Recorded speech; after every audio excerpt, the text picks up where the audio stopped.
Empresário do futuro. Dentro do cenário em que os empresários hoje estão inseridos, às vezes nós falamos dessa questão das crises, da crise, e o quanto isso gera de impacto, de desconforto nas pessoas. Isso é muito interessante porque eu comecei a analisar e eu não sei se é exatamente a crise que gera o desconforto nas pessoas. Talvez é o que a crise obriga as pessoas a fazerem. Muitas vezes a crise obriga as pessoas a tomarem decisões, a mudarem, a se adaptarem. E talvez esse sair da zona de conforto é o que faz com que as pessoas se sintam desconfortáveis com a crise. Existem algumas competências, comportamentos, conhecimentos que empreendedores bem-sucedidos vêm adotando ao longo dos anos, ao longo das décadas, para conseguir reagir a todas as exigências que um negócio obriga que um empreendedor tenha como características, como comportamento.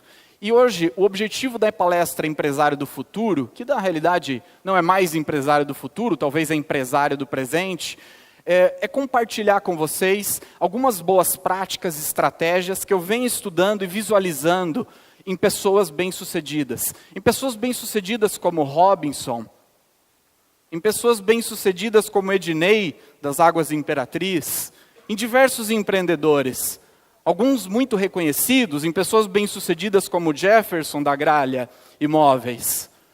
Qual é o padrão que essas pessoas adotam para realmente encontrar o êxito, mesmo em momentos tão difíceis como os que a gente vem vivenciando nesses últimos 12 meses, 24 meses para algumas empresas?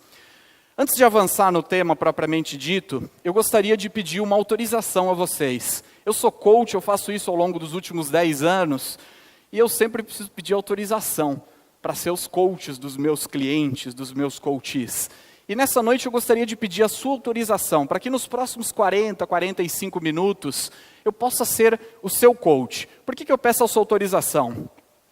Porque eu gostaria de ter uma comunicação direta, transparente, não só uma palestra, não só transmitir conceitos, mas ajudar você talvez a encontrar áreas de oportunidades, de coisas diferentes que você poderia estar fazendo para ter resultados diferentes.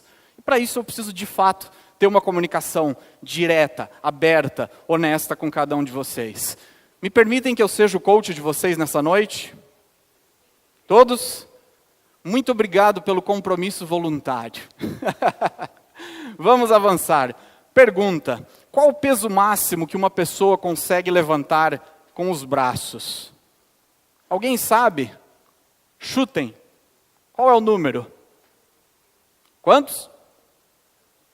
100 quilos, 200 quilos, 230, 300. Esse lituano levantou 523 quilos no evento do Arnold. E com 38 anos ele bateu esse recorde. Muita coisa, não? Qual a velocidade máxima que um ciclista pode chegar em uma bicicleta? O máximo. Depende, né? Se for na subida, na descida. Qual o máximo? Tem um ciclista francês chamado François Gissi, que em 2015 chegou a 333 km por hora. Ele acoplou 3 foguetes de hidrogênio na bicicleta dele e chegou nessa velocidade. Com pouca estabilidade, mas chegou. Em 2013... um ciclista inglês, o Guy Martin, chegou a 181 km por hora pedalando. Vamos trazer agora para o teu cenário empresarial. Quão longe você pode chegar com o seu negócio? Quão longe você está disposto a ir para alcançar os limites de resultado que o seu negócio possui como potencial? Qual é o potencial máximo que você tem de resultados? Por gentileza, não verbalmente, me responda uma dessas 3 perguntas. Responda para si próprio, na realidade. Qual é o número máximo de clientes que a sua empresa poderia atender? Segunda pergunta. Qual o potencial máximo de faturamento mensal da sua loja, da sua rede de lojas? E terceira pergunta. Qual a maior lucratividade que o seu negócio poderia ter? 15 segundos para você responder uma dessas 3 perguntas. Quantos de vocês hoje estão alcançando o potencial máximo? Esse número que vocês idealizaram. Por exemplo, a minha loja tem potencial para faturar R$500 mil por mês. Ou eu tenho potencial para atender um determinado número de clientes. Quantos de vocês estão alcançando o máximo de potencial do negócio? Opa! Por que isso não está acontecendo? Qual o motivo pelo qual você não tem conseguido alcançar o máximo de potencial? Existe na Action Coach uma fórmula, nós chamamos de fórmula para o sucesso, que contém 3 variáveis. Ser multiplicado por fazer é igual a ter. Ter são os resultados que você deseja alcançar. Fazer são as ações que você precisa colocar em prática para conseguir obter os resultados. E ser diz respeito aos seus conhecimentos, seus comportamentos, suas habilidades, seu padrão de mentalidade. É a tua identidade. Normalmente, quando você não consegue alcançar o resultado, é porque você não sabe o que é ter de resultado? É porque você não sabe como fazer? Ou é porque você não é? Qual dos 3 motivos? Ser, fazer ou ter? É interessante isso, não? Muitas vezes as pessoas vão dizer que é o fazer. Por quê? Porque nós pensamos, poxa, porque eu até sei como fazer, mas eu não faço. Mas você sabe como fazer. Então o problema não é o fazer. Qual é o problema? É o ser. Você só vai fazer as coisas que precisam ser feitas quando você for a pessoa para aquilo. Quando você tiver a disciplina necessária para aquilo. Quando você tiver a consistência, o foco para aquilo. A energia para fazer aquilo. Então tudo começa pelo ser. Essas 3 variáveis, elas são importantes quando nós falamos da construção de resultados. Os resultados, geralmente, que ocorrem dentro de uma empresa, eles são fruto de uma série de atitudes de alta performance. O empreendedor está dentro do negócio, tendo uma série de atitudes de alta performance no seu dia a dia. E isso vai gerando resultados. Mas a pergunta que vem é, tá, Vinícius, mas como é que eu faço para ter essas atitudes de alta performance? Da onde vem isso? As atitudes de alta performance vêm dos conhecimentos que nós temos, dos comportamentos que você foi adquirindo ao longo da sua vida e das habilidades ou competências que você possui. E aqui nós conseguimos entender um pouco melhor o ser, o fazer e o ter. Pois bem, o ensino tradicional, ele prioriza qual dessas variáveis que estão nesse slide? Qual dessas variáveis? Ensino tradicional, leitura, cursos, uma graduação, uma pós, onde é que ele se foca? No conhecimento, é aqui que está o ensino tradicional. O que você está fazendo para trabalhar essas outras variáveis? Como é que você está trabalhando a parte comportamental, suas competências de gestão e as suas atitudes? No dia de hoje, nós queremos trazer palestras, mas a gente quer fomentar juntamente a vocês, empreendedores, empresários, essas outras variáveis também, não só o conhecimento. Conhecimento é um farol que ilumina, mas ele não nos faz andar. Ele abre perspectivas, mas você tem que fazer as coisas, colocar em prática. Nesses últimos 10 anos, esses são 3 grandes desafios que eu tenho percebido junto às empresas e que eu acho que são muito latentes para o nosso momento atual, que fazem bastante sentido. E em cima disso eu venho estudando e validando práticas que pessoas bem-sucedidas adotam para reagir a esses desafios. Primeiro desafio, ter as pessoas certas apoiando a sua visão de futuro. Você só vai chegar tão longe com a sua empresa quanto as pessoas estiverem dispostas. Você não vai chegar sozinho, você depende de pessoas. Uma empresa bem-sucedida depende de uma visão do empreendedor, mas depende também da conexão, do engajamento das pessoas com essa visão. Essa visão tem que passar a ser das pessoas, dos seus colaboradores. Segundo grande desafio, trabalhar menos operacionalmente e mais estrategicamente. que vai levar o seu negócio mais longe? O quanto você trabalha no operacional ou o quanto você trabalha no estratégico do seu negócio? Terceiro grande desafio: ser motivado e resiliente, mesmo em cenários desafiadores, mesmo em cenários de mudança contínua. Esse é um desafio também. Como é que faz para manter a motivação e a energia quando parece que as coisas não vão dar certo? Vamos começar falando do primeiro desafio, que é como ter as pessoas certas, apoiando a sua visão de futuro. Isso tem a ver com o quê? Com uma liderança de alto desempenho. Pois bem, antes de mais nada, um negócio, ele precisa ter clareza de onde ele quer chegar. Qual é a visão do empreendedor?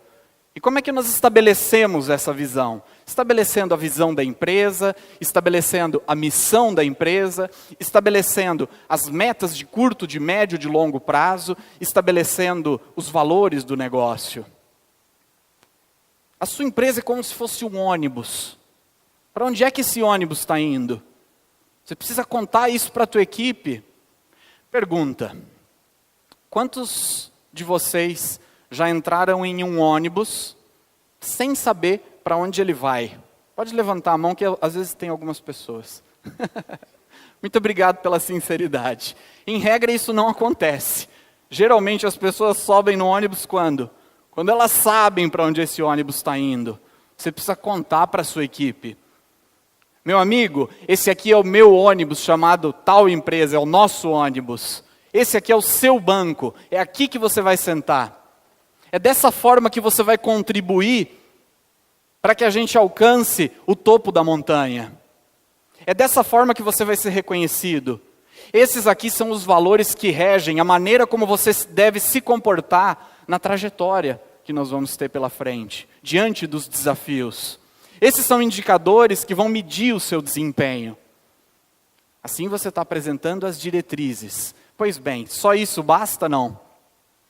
Só apresentar a sua visão e aí as pessoas já vão se engajar? É assim que funciona? Não. Não. Você precisa entender que as pessoas também possuem as suas diretrizes pessoais. Ou seja, elas estão dentro do seu negócio por um motivo. E é um motivo próprio. E as pessoas são diferentes. Você precisa entender que as pessoas são diferentes e que elas se motivam por motivos diferentes. E aí você precisa criar um elo de ligação entre os interesses individuais de cada colaborador com os interesses da empresa. Pergunta: é possível alcançar o topo da montanha como empresa sem uma equipe de trabalho? Sim ou não? Não. Pergunta: pensem em um sonho que vocês querem alcançar, uma conquista que vocês querem ter nos próximos 12 meses. Pode ser pessoal ou profissional. Quantos de vocês pensaram em algo que é possível de ser alcançado sem trabalho? Temos aqui uns 300 empresários mais ou menos, e a maioria, ou todos vocês, ninguém pensou em algo que é possível de conquistar sem trabalho. Ou seja, a maioria das coisas que nós idealizamos alcançar ao longo da nossa vida dependem do quê? De trabalho. Esse é o casamento perfeito. É o casamento perfeito porque você depende das pessoas e as pessoas também dependem da empresa. E quando o líder cria esse elo de ligação, as coisas começam a acontecer. Importante, gerenciar expectativas. Como assim gerenciar expectativas? As pessoas são diferentes. Como você trata as diferentes gerações? Provavelmente alguns de vocês aqui possuem 5 gerações dentro da empresa. Existe a geração de veteranos que tem mais de 61 anos. Como é que essas pessoas se comportam? O que essas pessoas buscam? Existem os baby boomers, que têm entre 45 e 60 anos. Existe a geração X, que tem ali na faixa etária entre 35 e 45. Lá no final existe a geração Z, que tem uma faixa etária de 23 anos de idade. Pergunta: as expectativas de um veterano são as mesmas do que uma pessoa da geração Z? Sim ou não? Elas se comportam de maneira igual? Elas têm as mesmas expectativas, os mesmos objetivos? Quem nasceu com 23 anos já nasceu com o smartphone na mão. Nós temos agora a geração alfa, se eu não me engano, esse é o nome, que são pessoas que nasceram de 2000 para frente e que elas vão começar a entrar no mercado de trabalho, pois eles já têm 17 anos. São pessoas que já nasceram dentro do Facebook, gente, praticamente. O ritmo é outro, a velocidade é outra, e as expectativas que essas pessoas vão ter, esses profissionais vão ter dentro da sua empresa, são diferentes. Isso mostra que o empresário precisa estar cada vez mais preparado. Liderança, é dom, talento ou é possível ser desenvolvido? O que vocês acham? É possível? Bom, existem algumas características que algumas pessoas trazem na genética, que facilitam a liderança. Mas se eu não tenho essa característica, dá para desenvolver? Dá, desde que você o quê? Desde que você queira fazer aquilo, né? Tem um preço a ser pago. Você está disposto a pagar o preço? Está disposto, né? Tem gente que vai fazer naturalmente aquilo, e tem outras pessoas que vão ter que fazer curso, vão ter que ler, vão ter que estudar, vão ter que se expor, vão ter que sofrer. Mas se você quiser, é possível.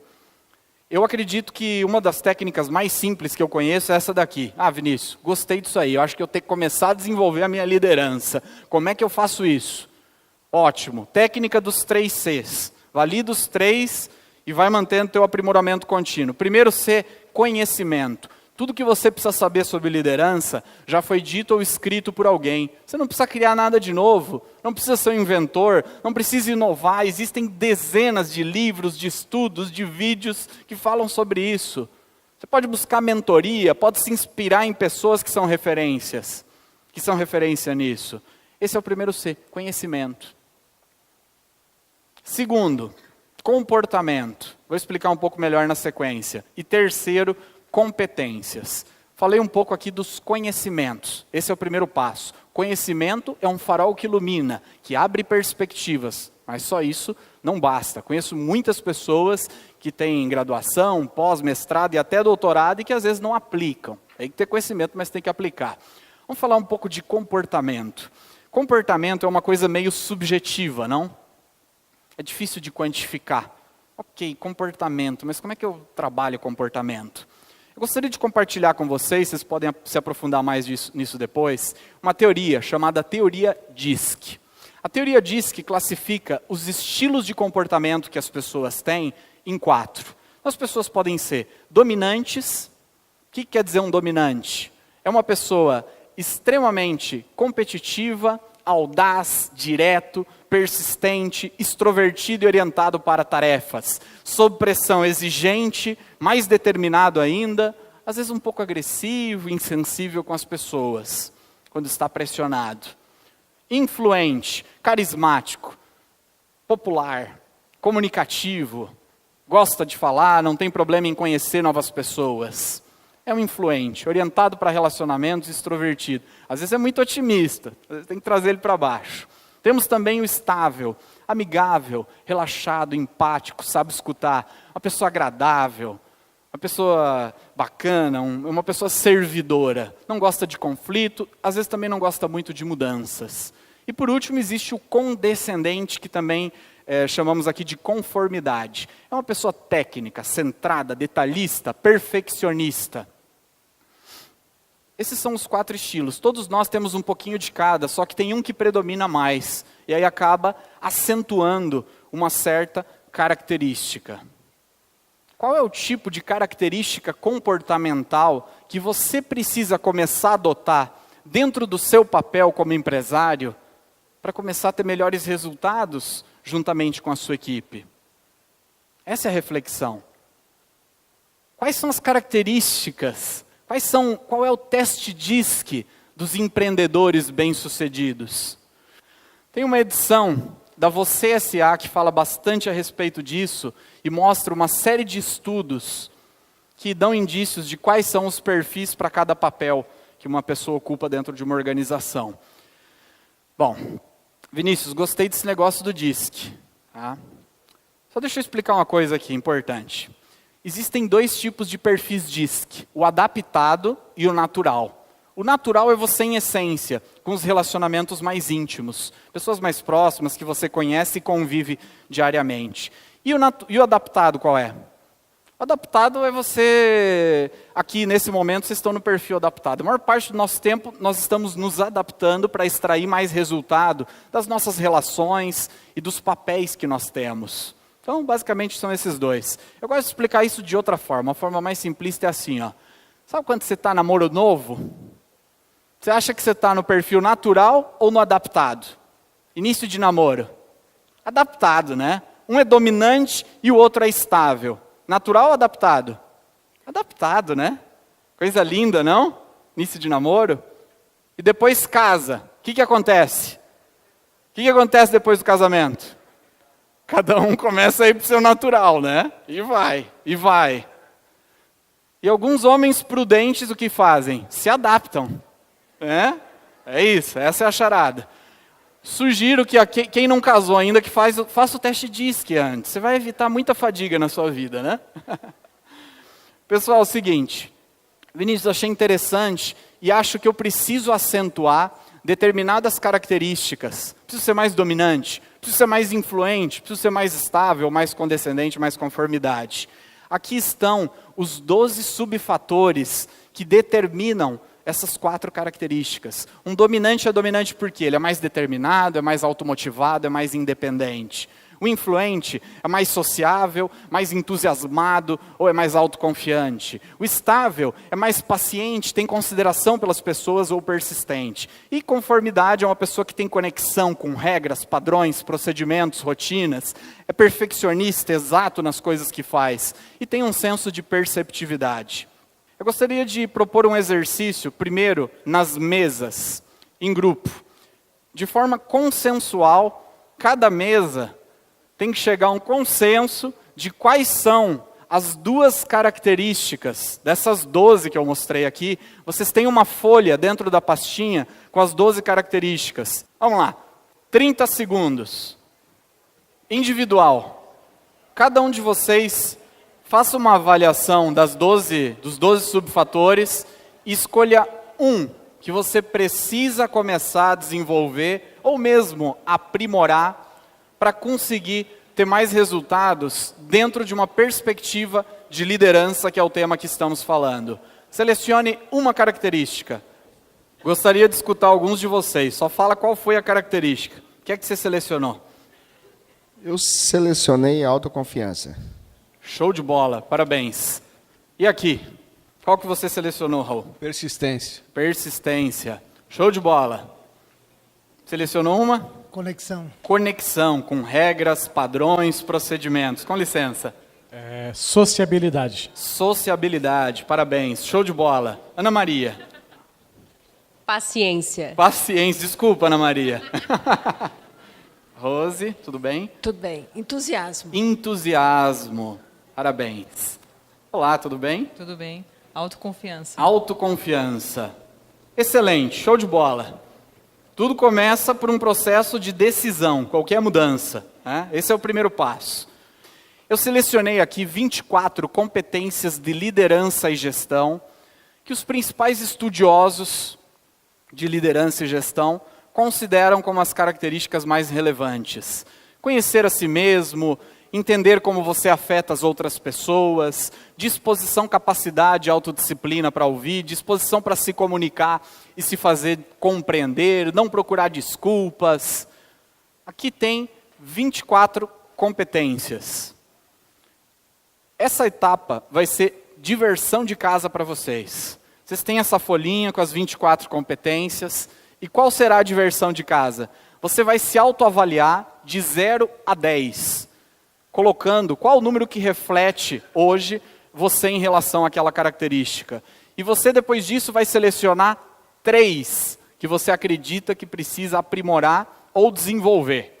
Então essa vai ficar como diversão de casa para vocês. Esse é o nosso primeiro desafio, liderança de alto desempenho. Como é que eu desenvolvo uma liderança de alto desempenho? Buscando conhecimento, formando ou desenvolvendo comportamentos e buscando desenvolver as competências ou habilidades. Vamos falar do desafio número 2. Trabalhar mais estrategicamente e menos operacionalmente.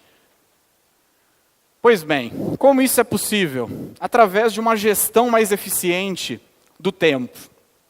Então, a gestão do tempo, ela é essencial dentro do processo de organização e de forma que você consiga se focar nas coisas importantes do seu dia a dia. Se você possui 2 atividades para fazer na sua frente, uma importante e uma urgente, qual você prioriza? Urgente ou importante? Por que é urgente? Porque ela é urgente, ora bolas. Simples assim. O Stephen Covey é uma autoridade no assunto gestão do tempo. E ele vem desenvolvendo aí, ao longo das décadas, metodologias que ajudam as pessoas a administrar melhor isso e a entender o que de fato é importante para que você possa se concentrar mais nisso e pisar no acelerador de resultados do seu negócio. Ele faleceu há uns 2 anos atrás, mas deixou um grande legado com essa metodologia. Então ele sugere que existem 4 tipos de atividades diárias que você desenvolve. Aquelas que não são urgentes e não são importantes. Ele chama isso de distração. Algo que você dedica o seu tempo, mas que não agrega valor nenhum no final das contas. Ele também apresenta aquelas atividades que são urgentes, mas não são importantes. E ele chama isso de ilusão. Como assim ilusão? Você trabalha bastante, você está muito ocupado, mas você é pouco produtivo. Ocupação não é sinônimo de produtividade. Você começa cedo, você sai tarde, mas quando você chega no final do dia, você olha para trás e fala, nossa, ficou um monte de coisa importante para ser feita que eu não consegui. Existem aquelas atividades urgentes e importantes ao mesmo tempo, e ele chama isso de exigência. E por último, existe aquilo que não é urgente, mas é importante. E talvez é aqui que deveria estar o foco dos empresários de alta performance. Talvez é aqui que as pessoas que têm um resultado um pouquinho superior ao da média se concentram mais. Na parte estratégica do negócio. Ele sugere, através de alguns estudos, que eu acho que está meio defasado isso aqui, que normalmente as pessoas dedicam de 2 a 3% do tempo para distração. Hoje, com a tecnologia, com a acessibilidade, eu acho que isso é um pouco maior do que 2 a 3%. A ilusão, ele sugere que as pessoas dedicam em média 50 a 60% do seu tempo. Exigência, 25 a 30%, e foco naquilo que não é importante, naquilo que é importante, mas não é urgente, 15% somente. Então, normalmente são essas proporções aí sugeridas pelo Stephen Covey. Pois bem, um cenário de alta performance, ele sugere que nós deveríamos dedicar somente 1% do nosso tempo para as distrações, 15% para as ilusões, 20 a 25% do tempo para exigência e 65 a 80% do seu tempo você deveria estar onde? No importante, no estratégico. Porque quando você está no operacional da sua empresa, fazendo as coisas que a sua equipe deveria fazer, ninguém está cuidando do estratégico para você. Ninguém está monitorando os indicadores, ninguém está acompanhando a performance da equipe, ninguém está implantando novas estratégias para alavancar vendas, reter custos, incrementar a lucratividade do negócio. Existem papéis que só você vai fazer dentro do seu negócio. Eu gostaria de propor um novo exercício para vocês, que é o exercício do cálculo dos ladrões do tempo. Tem que ser sincero agora, hein, gente? Tem uma folhinha dentro da pasta com algumas sugestões de ladrões do tempo que podem estar roubando o seu tempo no seu dia a dia. O que você vai fazer nessa folha? Você vai colocar quantas horas por semana você gasta mais ou menos com cada uma dessas atividades. Se você não gasta nada com elas, ótimo. Você faz o cálculo semanal. Ah, não consigo pensar semanal. Então faz dia e multiplica por 5. Se for o caso, eu gasto 1 hora por dia, vezes 5, 5 horas por semana. Depois disso, você vai colocar embaixo, no segundo quadradinho ali, qual é a tua carga horária de trabalho semanal. Ah, eu trabalho 60 horas. E os ladrões do tempo me consomem 20 horas, 18 horas. Então, quanto que deu percentualmente o tempo que você dedica para os ladrões do tempo? 1 minuto para fazer esse exercício, vamos lá. Mais ou menos quantas horas semanais com Ladrões do Tempo? 8. 8 horas. Tá bom. 4 horas e meia. Tão bem, hein? Vamos lá. Quantas horas semanais com os Ladrões do Tempo? 10 horas. 10 horas. Pergunta. Atenção. Existe área de oportunidade aí ou não? Sim ou não? Às vezes aí é onde você vai encontrar o tempo necessário para poder se focar nas coisas que vão alavancar o seu negócio. Pergunta. Alguém aqui nessa sala sente que às vezes falta tempo na sua agenda? Por favor, levante a mão. Eu gostaria de um empresário voluntário ou uma empresária voluntária para vir aqui à frente comigo, por gentileza. Aqui nós temos, Edson, um balde.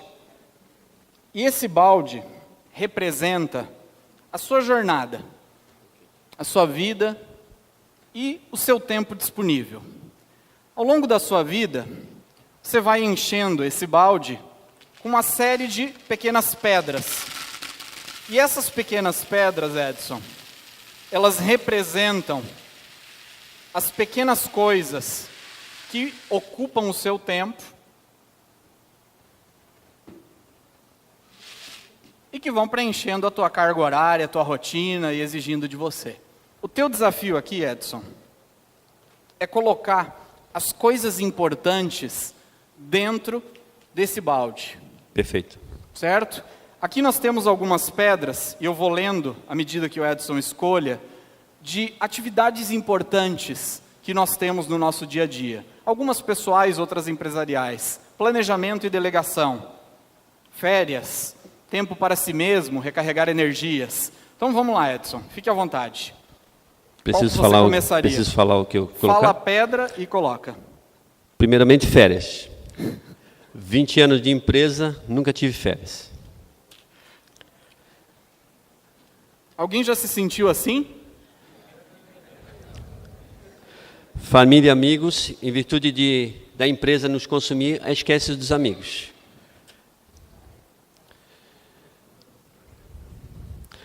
Grande oportunidade. Fortalecimento, relacionamento profissional. Só tem um pequeno detalhe que eu gostaria de apresentar como regra. Essas pedras, elas não podem ultrapassar esse nível. Tempo para si mesmo.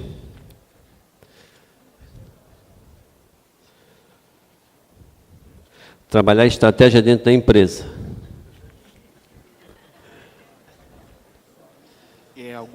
Uma já passou. Essa aí já não vai caber. Hobbies e diversões, é isso? Hobbies. Hobbies e diversões. Essa aí já não cabe, Edson. Parou por aqui. Então vamos ver o que você deixou fora, Edson. Hobbies e diversão, acho que vai ter que sair, que não cabe. O nosso tempo, nós temos 24 horas por dia. Não tem mais do que isso. Então não adianta querer forçar. Às vezes a gente até tenta forçar, mas não vai. Né? O Edson deixou hobbies e diversão. Alguém aqui já deixou hobbies e diversão de lado porque tem que trabalhar? Sim ou não? Não é só contigo, Edson, então fica tranquilo. Não sou o único. O Edson não colocou planejamento e delegação. Alguém aqui já esteve tão ocupado com a execução das coisas que teve que deixar de lado o planejamento e a delegação? Ok. O Edson também deixou de lado organização e sistematização do negócio. Muitas vezes, pelo negócio não estar sistematizado, é que ele precisa se envolver operacionalmente com as coisas. Às vezes a gente deixa isso de lado também, sim ou não? E a última é interessante. Afinar o instrumento. É um contrassenso isso. Afinar o instrumento. Alguém já teve que executar sem afinar o instrumento? É comum isso? Você pega o machado, mesmo que ele não tenha fio, e dá-lhe. Acontece isso às vezes? Não. Dá para fazer a seguinte analogia. Você está dirigindo e está tão ocupado dirigindo que você não tem tempo para colocar combustível no seu carro. Uma hora algo vai acontecer. Edson, eu gostaria de propor para você agora, baixo um novo paradigma, uma nova perspectiva, uma nova metodologia, que você determine como você quer a ordem dessas pedras. E agora você tem um recipiente vazio.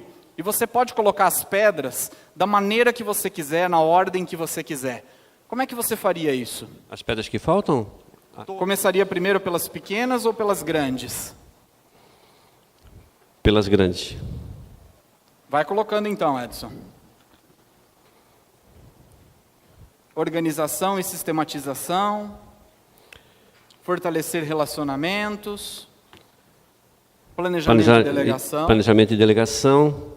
Tempo para si mesmo. Ok. Trabalho e estratégia dentro da empresa. Grande oportunidade.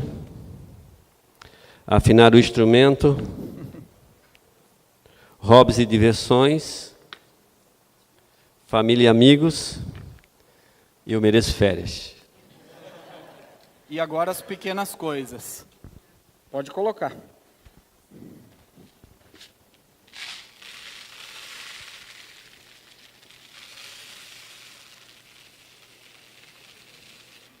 Tem que caber tudo.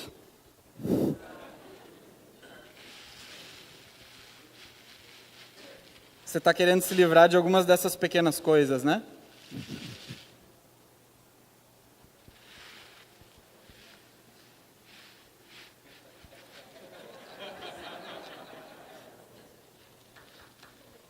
Palmas para o Edson.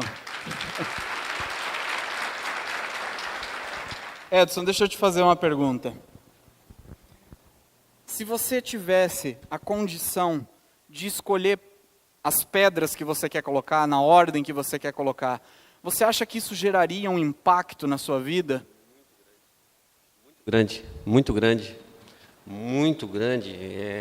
Planejamento, se organizar para ter uma vida de empresário, mas com sucesso, não tão cansativo, não tão judiado, maltrata a família, maltrata todo mundo que está ao teu redor por falta de planejamento, entendeu? Certo. Eu gostaria de compartilhar com vocês, eu agradeço Edson, palmas novamente. Obrigado. Eu gostaria de finalizar esse exercício compartilhando com vocês o seguinte. Para que você passe a assumir o controle do seu tempo, o primeiro passo não é trabalhar dentro de uma metodologia de planejamento baseado em rotinas diárias. Não é esse o caminho. O primeiro passo é você entender o sentido da sua vida e definir as bases filosóficas e conceituais que vão fazer com que você entenda quais são as pedras grandes, quais são as pedras médias e quais são as pedras pequenas. E depois que você tem clareza disso, você escolhe quais pedras você vai colocar dentro do seu recipiente. Só que ainda existem as pequenas pedras que estão ali para tirar sua atenção. Sim ou não? E o que acontece com essas pequenas pedras, depois que eu defino quais são as grandes? Elas acabam se acomodando naturalmente. Poderiam ficar algumas pedras fora do recipiente, sim ou não? Sim. E se ficassem, o que isso significa? Que elas não precisam estar ali, que elas não têm importância. Então, antes de pensar nas rotinas diárias, nas prioridades, o primeiro passo, como diversão de casa para vocês, definam quais são as pedras grandes que você precisa começar a priorizar. Bom, eu gostaria de ir para o nosso terceiro desafio, e aí já estamos quase nos encaminhando para a conclusão, que é ser motivado, resiliente, mesmo diante de desafios e de mudanças contínuas. Então aqui nós temos 3 desafios e esse é o nosso terceiro desafio. Legal. Pessoas motivadas são 50% mais produtivas. Esse é um estudo feito por uma empresa chamada Right Management, que entrevistou mais de 30 mil pessoas e chegou a essa conclusão. Eu confesso que não precisaria entrevistar ninguém para saber disso. Se você está mais motivado, é lógico que você vai ser mais produtivo. Vocês querem que a equipe de vocês sejam produtivas? Sim ou não? Excelente. O que eles precisam para ser produtivos? Ser motivados. E se você é um líder, ou um empreendedor que não é motivado, que reflexo que isso vai gerar nas pessoas? Tudo começa por você dentro da empresa. E eu sei, gente, que existem uma série de desafios, de problemas, de burocracias, de disfunções de mercado, de insegurança do mercado econômico e política, que nos afetam, que nos incomodam e que vão nos bombardeando nos jornais da manhã, da tarde e da noite. Mas a gente vai ter que aprender a gerenciar isso e manter a motivação, a energia. E buscar elementos que mantenham você com a energia necessária para superar tudo isso. Porque não é fácil. Como ser motivado? 2 técnicas que eu gostaria de apresentar a vocês. Primeira técnica, motivação depende de propósito. Pessoas mais motivadas são pessoas com propósito. Você tem clareza do seu propósito? Como é que eu faço, Vinícius, para ter clareza se eu tenho ou não propósito? Como uma métrica. Sonhos multiplicado por objetivos, multiplicado por plano, multiplicado por ação, é igual a sucesso. E aí eu tenho algumas ações aqui ao lado que remetem à construção de um propósito. Você precisa ter um painel dos sonhos, você precisa ter objetivos por escrito, você precisa ter um plano de 90 dias, você precisa ter trabalho direcionado, e isso vai gerar resultados. Se você fosse se autoavaliar de 1 a 10, em cada um desses 4 quesitos, que nota você colocaria para sonhos? Eu tenho sonho. Mas você tangibiliza esse seu sonho através de uma imagem, através de algo tangível? Não. Então não é nota 10, nota 5. Você tem objetivos? Tenho. Por escrito, curto, médio e longo prazo? Não, pera lá, daí também não. Então também não é nota 10. Você tem um plano do que você precisa fazer nos próximos 90 dias para alcançar esses objetivos? E por último, trabalho direcionado. Você no seu dia a dia consegue se concentrar nas questões que vão te levar a esses resultados? Pois bem, então você vai fazer esse exercício de colocar números. Por exemplo, eu acho que em sonhos eu sou nota 5. Em objetivos, nota 6. Em plano, nota 4. Ação, nota 4. Se você estivesse mais ou menos nessa média, qual seria a sua nota final? Nesse caso aqui, multiplicando, qual seria a nota? 480. Você pode estar um pouco melhor que isso, você pode estar um pouco pior, mas nesse caso, uma pessoa que tenha esses números como referência, chegaria ao número 480.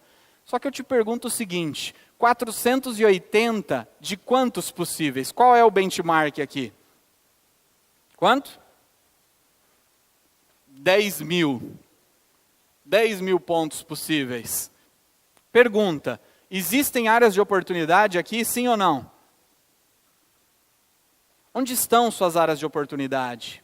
Nos sonhos? Você está tão ocupado fazendo que não tem tempo para sonhar? Nos objetivos? No plano? Na ação? Onde é que está o gargalo? Onde é que está a área de oportunidade? Eu gostaria de convidar agora você a um exercício individual em que você escreva quais são os 3 objetivos de vida que você deseja alcançar em 2018, que vão te dar a energia e a motivação para superar os desafios que vêm pela frente. E esses são os objetivos que vão realmente te energizar. Eu havia comentado com vocês que são 2 formas para você encontrar motivação. A primeira delas é pelo amor, é pelo propósito, aquela coisa boa. Tem alguma outra forma? Tem. E eu confesso que essa é extremamente eficiente, venho usando muito junto aos meus clientes e vem funcionando bem. Que é a técnica da consequência. Você colocou um propósito que você quer alcançar, um objetivo, algo que vai te energizar e te motivar, se você de fato conquistar isso. Só que você precisa estabelecer também uma consequência. Não, Vinícius, se eu não alcançar esse objetivo, já vai haver uma consequência natural. Sim ou não? Essa é a ideia. Ok, já vai haver uma consequência natural. Mas só isso não é suficiente. Você precisa estabelecer uma outra consequência. Pode ser até algo meio despojado, pode ser algo até meio irônico, mas algo que vai fazer você se lembrar que você precisa ter disciplina, consistência e foco naquilo. Quanto mais incômoda for a consequência, mais focado, disciplinado você vai estar para cumprir a sua meta. Faz sentido isso ou não, pessoal? Comece a estabelecer consequências para você mesmo. Eu gosto muito de chocolate, não vou comer chocolate por um mês. Eu gosto muito disso, não vou comer isso, não vou beber aquilo. Em 1977, cientista russo chamado Ilya Prigogine desenvolveu uma metodologia chamada Lei da Perturbação, que diz que todo corpo na natureza que quer chegar a um novo estado, ele precisa sofrer um certo nível de pressão. Aqui nós temos a água como um corpo na natureza que sofre pressão através do calor. Depois disso a água começa a ferver e entra num estado que chamamos de perturbação. Quando a água está fervendo, há uma perturbação. Se você fosse água, é agradável sair do estado natural e começar a ferver? Sim ou não?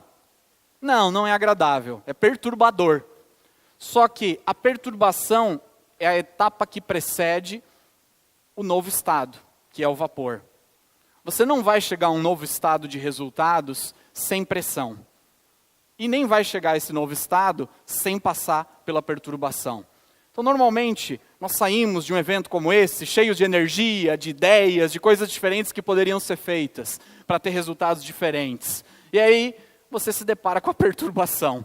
Que é quando você começa a tentar aplicar algumas coisas no dia a dia e as coisas definitivamente não estão funcionando como deveriam. E aí você tem duas saídas quando você chega nesse estágio. Quais são elas? Ou você volta ao seu estágio inicial, ou você acredita que por detrás desses desafios existe um futuro promissor, cheio de possibilidade, existe um futuro promissor cheio de resultados, de coisas boas, esperando por você. Eu espero que aquilo que foi compartilhado com vocês tenha feito algum sentido, que vocês possam levar alguns bons insights e aplicar coisas novas dentro do negócio de vocês. Agradeço a todos. Muito obrigado.